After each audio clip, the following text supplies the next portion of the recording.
মারে মা, দরজা খুলে দেখ তোরে হাবল এসেছে। হ্যাঁ বাবু, তুই পড়া থেকে বাড়ি চলে এসেছিস? আয় বাবা ভেতরে আয়। কি হয়েছে বাবু বল, তোর খিদে পেয়েছে?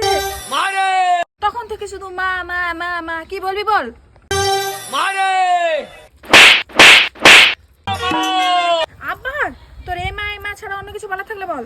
আমি না আজকে পড়তে গেছিলাম, ওরে আমার সোনা বাবাটা রে। হ্যাঁ, তারপর কি হলো? তারপর পড়তে গিয়ে দেখি মাস্টার তার বউকে জড়িয়ে ধরে শুয়ে আছে। ওরকম বলতে নেই বাবা, পড়াশোনায় মন দিতে হয়। তারপর কি হলো? মাস্টারের বাড়ির সামনে গেলাম, গিয়ে বললাম, দরজা খুলে দেখ তোরে হাবল এসেছে। তোকে বলেছি না যে ওই কথাটা আর বলবি না? আরে দরজা খুলে দেখ তোরে হাবল এসেছে। হাবল এসেছে তোরে হাবল এসেছে।